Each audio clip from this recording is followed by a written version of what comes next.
We are ideation, design, technology, fabrication. So we can design and build anything. Right?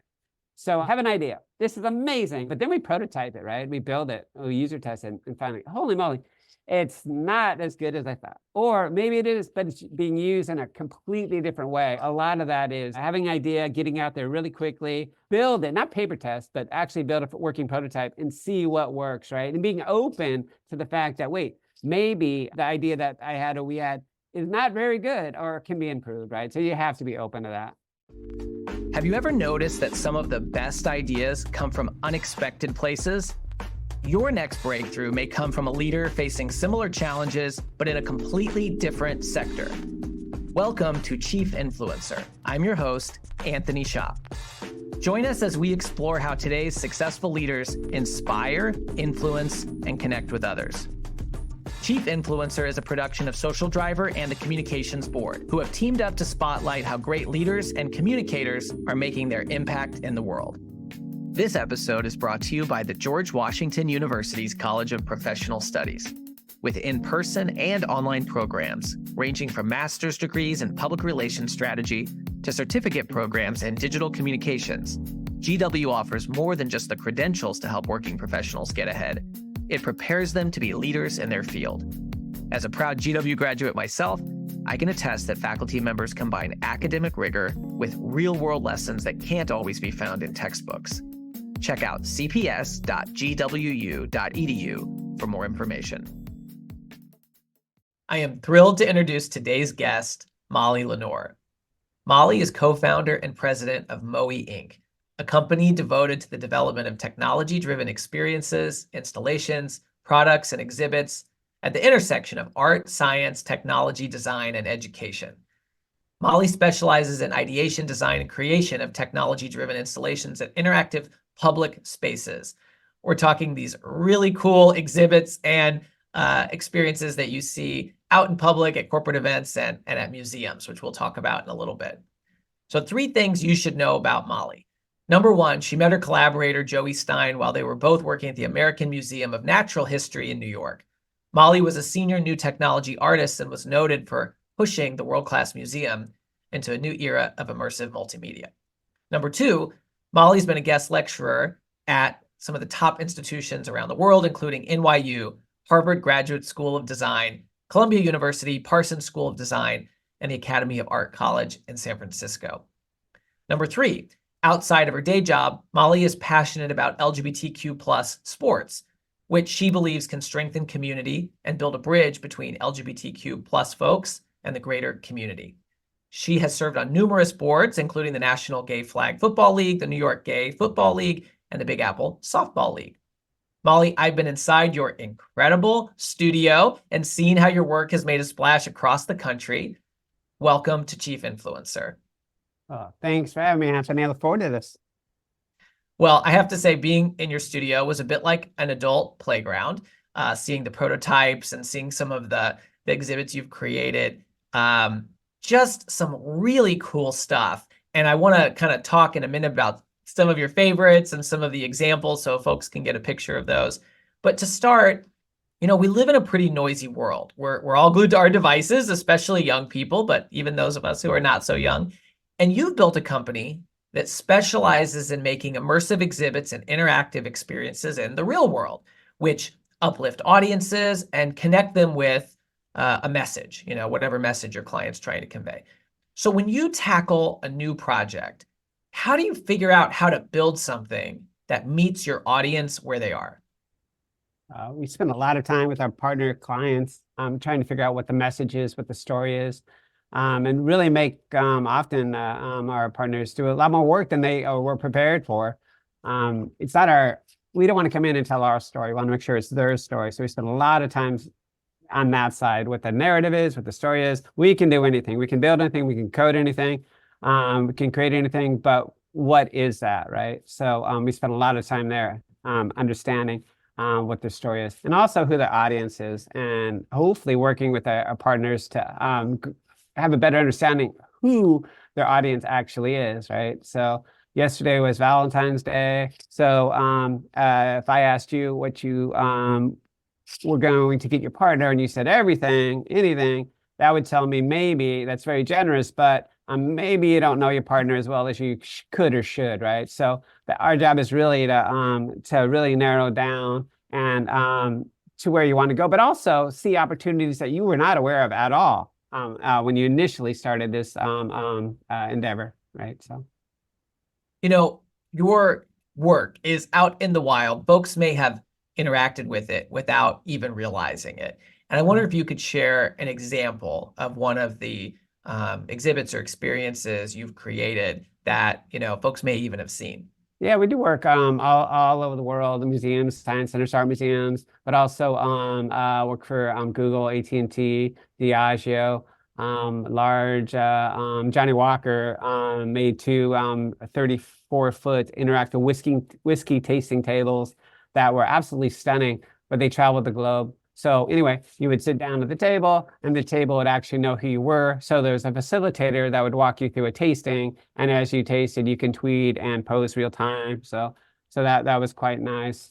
But then on in the museum realm, piece that we worked on with the American Museum of Natural History was Gravity Wall. So we're talking about Einsteinian physics to talk about how gravity, the mass distorts the space-time around it, right? So typically, it's shown as in a textbook, you would have a star and there would be a grid behind it and the grid would kind of be bulging out, right? Easy enough. I'm an adult. I read it. I get it. But do you really, right? So for this one installation at the American Museum of Natural History, we had a linear animation presentation showing a star going up to a grid and the grid would bulge, right? Cool. I get it. There was text and graphics. I get it. But we also created a physical environment of space. So the visitor was the mass, which they are. So they would walk close to this wall. And as they approached the wall, their gravitational field would bend that wall, right? So holy moly, what's going on type moment for a lot of people. So we know from our research in educational theory that you walk up to, I'm an adult, I see an animation, I get it, I'm an adult. I read it, I get it, right? But then they had a chance to actually play with it. And then, oh, wow, well, then they're trying to really figure out how it works. Hopefully we'll talk about this later, but cross-generational opportunities. For that piece, for example, you would have a daughter and her father walk up to the installation. They would have this physical space. They'd play with it a little bit. Then they know what's going on. They would read, watch the animation, and then go back, right, and do it together. And the father's telling his daughter talking about how mass distorts the space-time around it. He was wrong about 90% of what he was telling her, but he was right, that 10%. And that conversation never would have happened. And that empowered him as a father, right, to have this conversation and bond with his daughter, which is incredibly powerful. Yeah. Well, and when you share that example, right, of gravity distorting and okay, great, we could have a picture in a textbook of a star. What you've described is you made the daughter the star, right? Yeah, She approaches the wall, which I love because I mean, figuratively and literally, right? I mean, she's now the star of the exhibit in a way because it's all around her, and she's going to be much more curious and engaged, like you described, and gets the family involved, like in the example you shared with her father. And that's a totally different framing around how we educate people or how we communicate with people, is rather than it just be one direction toward them, making it about them and maybe putting them at the center. Yeah, and also giving them different ways. So that's a great illustration of understanding that people access content in different ways, right? Some people are readers. Not me. I read a lot, but when I go to a museum or science center, I don't read every panel. I have an attention span of a gnat, so I can't do that. So, but I understand that some people need to read. Some people need to watch a linear presentation. Maybe they need a touch screen. They need to interact, right? Some people need something a little bit more experiential, right? All accessing the same content. Some people won't do anything at all, but they'll watch you do it. And that's incredibly powerful and impactful, right? So we want to create multiple ways for people to access the stories, the narrative. You said that you have the attention span of a gnat, but I find that hard to believe because you obviously have to spend so much time on these exhibits. And at the same time, maybe that helps you meet audiences where they are, it catch their attention quickly. No, I can definitely can work for 2 days straight, right? Go down rabbit holes. That's cool. But when I experience, like when I go to a museum, my I don't want to go there and just read um all the panels. I want to experience the art in its purest form. And I know from the work that we do, when you create something, we have intentions, but once we put it out in the world, it's somebody else's, right? And it's they're going to bring their experiences to it and make it their own. And that's kind of how I feel like when I go, right, I experience it and kind of my own terms sometimes too. So I obviously read and I want to know who created these works and stuff like that. But yeah, I just can jump around a lot. So Yeah, and as you were saying earlier, people experience things differently. Some people want to watch somebody interact, very some different. people Yeah. want to do the interaction themselves. You're bringing all of this experience to, something that you're designing for a client. And the client obviously is super invested in what they're bringing you in to add life to. It strikes me that it might be sometimes hard to get on the same page with a vision. Can you talk a little bit about that? And is that a challenge? How do you overcome that challenge? Yeah, that's the biggest challenge. Just we can design, build, code anything, but I think what we're very good at, where we really focus is helping the client partner understand what their message is, what their story is. That we spend a lot of time, who their audience is, right? Because that's stuff sometimes they just don't know. So we have to work with them to really get in deep and figure out who this is for. Can you talk a little bit about how you figure out who the audience is and how you figure out kind of a concept that's going to meet the audience that may not be what your client had in mind? Yeah, we take inventory of who they want, who they think their audience is, and then we look at opportunities to expand their audience. And most of our partners are really keen on that. They want to get a bigger audience, right? So what can we do to expand that audience? Not in a false way, but who would be interested in this, and how can we make it bigger? One of the things I remember seeing in your studio, and you'll have to remind me the context, was like a giant set of teeth, basically. Yeah, Can you yeah. talk about that? Yeah, that was a big mouth. It was a static sculpture that was done for a science center in Virginia. When we went to visit them for another project, we saw it, and I saw it, and I became obsessed with this giant 12-foot sculpture of a mouth, It's right? huge. Yeah, it's just a giant jaw with a mouth open, and I kind of was hoping they wanted to teach about dental health to kids, right? So that I think they spent a lot of money on this sculpture, but they were really embarrassed by it. It didn't do anything, right? I think they had one button below the lip, and you press it, and it made a gargling sound, right? And I became obsessed with that. So I emailed them every week for 2 months. I'd send it to us, send it to us, send it to us, send it to us. Then they finally did. So they sent it to us, 18-wheeler, got it there. And when we got it, remember, this is a large 12-foot sculpture of a mouth, teeth, tongue, and everything like that. We took off all the paint, right? And then we wired it up and then made it an interactive sculpture. So when we painted it, it looked better than it did before. But you didn't see any of the technology, but except questions would come up the throats, and they would present themselves. What is the strongest and the sharpest teeth? Right? And then you would physically touch the teeth, or eight segments on the tongue, and you would touch a tooth. And if you're right, you would, hey, you're right, and you get this payoff animation. If you're wrong, you would, big red X. Right?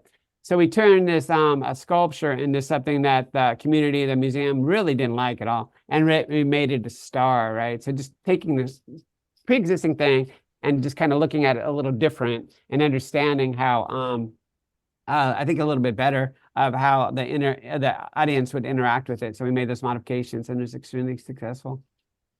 Are there a few kind of like philosophical underpinnings or pillars that you think about when you have a challenge like that? I mean, this was already created, so you had to sort of figure out how to adapt something that was already there and make it work. It went from being something that wasn't so great to being the star. Yeah, I think it's a great example because It might have worked for some people. They might have liked it as is, right? But big believer in that how we learn and teach in this country is severely flawed, right? We tell children and adults, but children when they're 10 that they're not good at mathematics, right? And they're not good at science, and they're not good at what English, right? And for their entire life, you're going to be, I hear this all the time. I'm not good at math, right? And that's from adults, right? Because they were told when they were 12, when they were 10, they weren't good at something. That's absolutely absurd. So we really try to understand that and give people multiple chances to interact with that content. Maybe if they experience it a little different, they would be empowered by it, and then they would buy into it, and they would participate, and they would like it. So for children, but also adults, we want to take adults that are 50, 60, 70, 90, and give them a topic that the human genome or like I said, Einsteinian physics, they didn't understand before. But now they're empowered. Wow, I get it, right? So that's where we want to be, right? So do you ever create something that in your studio and among your team you feel like it's going to work, and then when it gets kind of out in the environment, it just doesn't work the way that you hoped? Has that ever happened? never. No, that's a joke. Yeah, I always tell everybody, every idea I have personally, I think is brilliant.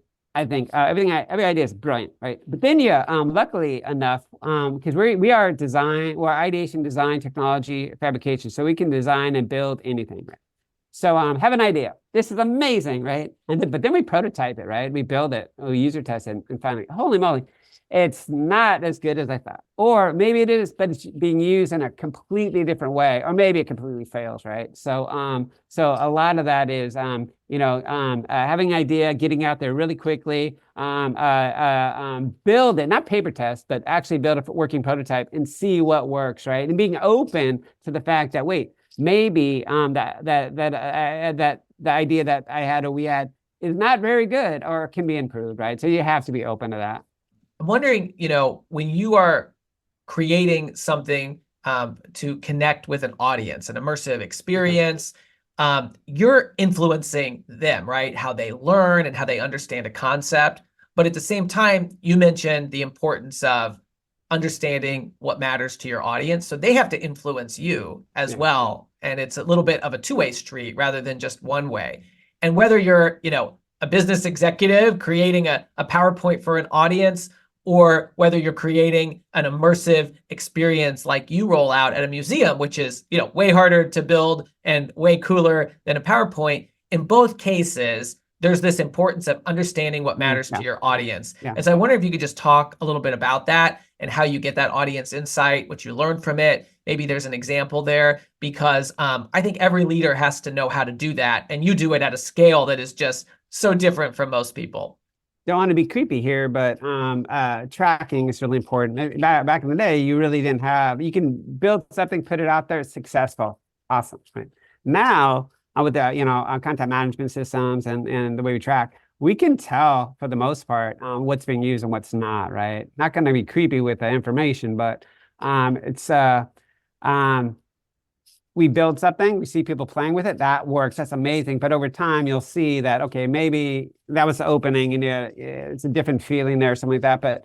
But just being able to track it that only 10% of the audience is doing this versus 90% is doing this, so you can expand. I like to say that we don't hard code things as much as we could, so we have those opportunities to adjust, to modify, right, to change things. We thought something would be valuable at 10 seconds, that maybe it needs to be 15 seconds, or maybe it needs to be 2 seconds, right? But really take that information in, and also don't be afraid to be wrong, right? So I said before, like every idea that I have, I think is brilliant, right? And then in reality, that's not true at all, right? But you have to be open to that, right? To say, okay, I see what they're doing and how things are changing. And sometimes you don't like those changes. Some of the changes, I don't like. I wish that people would be more attentive to certain things, and they're not. And you just kind of sometimes have to accept part of that and then kind of build on that. So, Molly, you've worked on a lot of high-profile projects. One of them is the Intrepid in New York, and I wonder if you could talk about how that came to be and kind of what that project means to you. Yeah, the USS Intrepid is an aircraft carrier that's right off the it's docked on the west side of New York City. And way back when we started in 2003, that's when we started, but it was a little after that. We were asked to come up with a proposal. They had a new exhibit called Hall of Heroes, right? And we thought that was interesting, but we also thought we were maybe too small at the time to design and build that. So we were just kind of just getting started. And they encouraged us to put in a bid. So we said, okay, well, we'll put it, we'll do this. And then honestly, I was a little conflicted because I have my own views about things. But that's not a world I know at all. Military, U.S. military and such. But we decided we're going to go into this, but we're going to modify it a little bit and shift it from Hall of Heroes to heroic journeys. So it really became about heroic moments, right? Because we can do amazing things in our life. We can do amazing heroic things, and we can be very bad or the other way around. Like, so it's really important to know that. So we for that proposal, we did a prototype, experiential prototype, and it really helped us get the gig. But we created this room where you'd walk in, and when you walked in, there was a woman on a projection that was larger than life, dark background. She was holding a letter, looking down, somber. And when you walked in, your presence would trigger her to read the letter. And the letter was from her son who had passed in a war, right, and could no longer speak, right. So we presented that to the client, and they really liked it. They loved it, and it really became said the hardware of war. It became the personal side of that. So we built that exhibit. We had exhibits that you would walk into a room, you would sit on a bench on the perimeter. There was a really abstract lit ceiling above. It's only audio. And you would hear first-person narratives of when they were in battle and why they didn't run away or they did this or that. So we tried to understand those moments. For that project, we were introduced to the Secretary of the Army. So we went to the Pentagon, went to Walter Reed, went to San Antonio. We interviewed over 200 active military personnel, veterans, and really dug down and, who they were and what their experiences were. I did not expect this. I was really, just really blown away with how amazing everybody was, right? And it's a world that was so foreign to me, and I could have my own political slant on things and stuff, but they were incredible. So I was able to really learn as a visitor, maybe, right? To something I didn't understand. I started to understand a little bit, right? So that helped us help the visitor understand what they were going through. So oh, that's great. yeah. It's interesting to hear how you work on such a variety of projects, from a giant mouth to learn what the strongest tooth is, to sharing stories from somebody who was killed in action. I mean, these are like very different, but at the core of it, it's all about figuring out how to get that story to connect with the audience. And I wonder, when you started, we weren't all, you were at the American Museum of Natural History, for example, before you started the company. People weren't using their phones the way they do today. And I wonder if you could talk about how that change in society has impacted the way you work. I think there's some good things and some bad things, but regardless, it is what it is. So it's here, right? So we do a lot of work for the National Park Service and state parks too, right? So we'll do design and build exhibits for them, signage, QR codes and that kind of stuff, right? Signage. But a great example is Green Lakes is a state park in upstate New York, and it looks like the Caribbean. It's blue. It's phenomenal, right? And it's the property and the minerals in the lakes. But it has a very pedestrian path around it, right? So and we did some exhibits for them and some signage. So I would say 10 years ago, 15 years ago, your experience walking around that lake would be drastically different, right? So our job is to come in there and help enhance the experience as the visitors would walk around through signage, whatever, AR, QR codes, whatever we needed to do. So in the past, I think people would have walked the path, they would have looked at things, they would just experience it a little differently.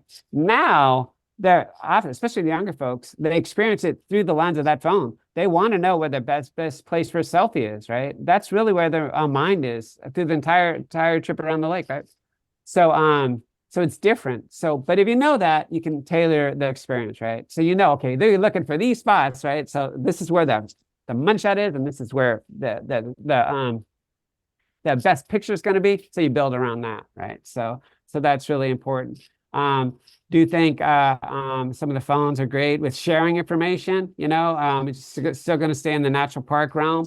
If you saw plants or saw wildlife, you can document that. You can share it over time. It can be part of a database. So that's really good, right? So I think there's a lot of positive things, but it definitely shapes how we do the work that we need to do. So Yeah, if you know they're coming in looking for a good spot to take a selfie, you can leverage that to create an experience that accomplishes, your goals. I mean, I think that yeah, that's a really smart way of thinking about it that we can apply to many things.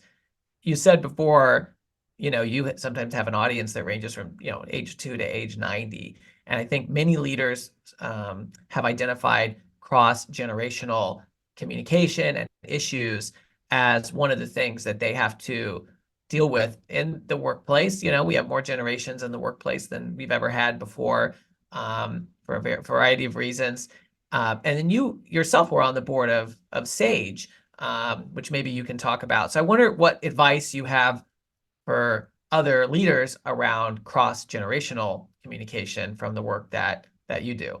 cool. We start with that Sage. Sage is an organization that advocates for LGBT elders. LGBT elders historically have had, I think, some unique challenges when they grow old. They maybe don't have the family network that others might have, right? So it's important that we take care of our elders, but also that we learn from them. We don't learn that history, right? Which is really critical. So when you talk about cross-generational learning, it's equally important to not lose that history, right? So you can put something on the table, content on the table, but then you have a chance to add content by those cross-generational communication, right? So you have that initial content, the foundation, whatever it is, but then you can add this communication on top of that, which is incredibly important. So we are very conscious of that. Sometimes you have to create exhibits, honestly, that are just for 6-year-olds, right? But when you have an opportunity to create opportunities where it can be more of a cross-generational experience, we do. So You gave a cool example earlier with the gravity wall. The interaction is exciting for anybody of any age, but then it sets up a parent to sort of teach and recap, what they know or what they're reading in that exhibit back to their kid. And so it kind of brings the generations together in that way. And I it think have does. more experiences that do that would be a good thing. Yeah, and I do. And things are happening fast, our attention spans are shorter. And we need to preserve that history, learn from that history, good and bad, right? So we do. Over the last couple decades, I mean, you've created these experiences that have touched, I don't know, hundreds of thousands, maybe millions of Yeah. people, probably millions. What do you wish you knew when you started your company 20 plus years ago that you know now? Um, that's a really good question. I think, when we started it, we talked about experiential learning. It was just kind of, I mean, in what we know today, it's just kind of starting wrapping up, right? So we were making it up as we went. So I don't know what we could have done then. But on the business side, of course, I wish I would have known a lot more. But yeah, I just wish I would have a little bit more vision of where things were going to go, right? Because at one time things were big and then became small. How in the past, like how big can we make something? And then it became how small we can make something, right? And how can we package it? And so and things constantly changing. So I wish I could had more vision for where things were going to go. But at the same time, we're making it up as we go, and hopefully, we're influencing others along the way. So, Last thing I want to ask you is, we've talked a little bit about how you have to build trust and connect with clients. And, you mentioned to me previously that just, honesty and openness is a really important way that you're able to sort of build that trust. I don't know if you want to share anything just about, your own journey and experience and how you're able to connect with clients in that way so that they build that trust with you and understand that, you have a vision that you're going to bring them to that they may not quite be able to see yet. Yeah, no, very conscious about that. The trust, that's the most important thing, right? If they trust you, you can do some crazy things, right? And you can work with them to get where they want to go. But that takes trust, right? So very honest and open with them if there's an issue, if there's going to be a problem, want to be right on top of that, just make sure that they have everything that they need. As far as the creative process, Moey should be, when you meet with us, that should be the highlight of your day. That's what I tell everybody that works with us, right? It really should be the highlight of their day. If it's not, we're doing something wrong, because you had mentioned coming to our studio and it looks like a playground, right? That's a good metaphor, right? So that's where we want to be. When you meet with us, you should be that child again at preschool, finger painting or cutting out things, building blocks, whatever. That's where we want to get you. So that's incredibly important that we get you there. I was going to add to that, but I forgot what I was going to say. Sorry. So, Well, yeah. I think that for folks who haven't Oh, yet. no, I was going to say one more thing. Yeah. So, just because we talked about the LGBT focus, I'm trans, right? And I'm very open about that. Never a big deal about that. And some people ask me, do a lot of projects in the West and all over the place and globally, and they ask me, has that been a problem? It hasn't at all. It's been a benefit, because I think being honest and open with who you are empowers other people to be honest and open, right? So I don't say, hey, I'm trans, but yeah, for the most part, they know, right? So I do really think that you're creating an environment that people are much more willing to be honest and open back. And once you create that environment, I think you can do really great things. Yeah, I mean, that's the foundation of trust, right? And when you have trust, it unlocks creativity in ways that just can't happen if everybody has walls up. Yeah, and if I don't trust you, I don't want to work with you. I'm sorry. So right. I think that for folks who haven't, they need to go to your website and look at the examples that you have there, or go out into the wild to the American Museum of Natural History or some of the other many places where you have experiences and exhibits, because it is, like I said, a playground. It inspires you to think about how you want to interact with other people. And even though we can't all build and wire like a gigantic mouth, it does help us as leaders think about how can we understand what's going to be exciting and entertaining for an audience and draw in their curiosity, and how do we connect with them, and how can we create experiences that in a really noisy world are going to draw people in and eliminate distractions for a second. So I love the work that you do. It's inspired me, and I really appreciate you spending some time with us today to talk about how you get to those incredible results. Of course, it's been fun. Thank you so much for having me. Thank you for joining us for another episode of Chief Influencer, a production of Social Driver and the Communications Board. If you know a leader who should be featured as a Chief Influencer, please nominate them at chiefinfluencer.org. For show notes and more, visit us at chiefinfluencer.org or follow Chief Influencer on LinkedIn. Until next time.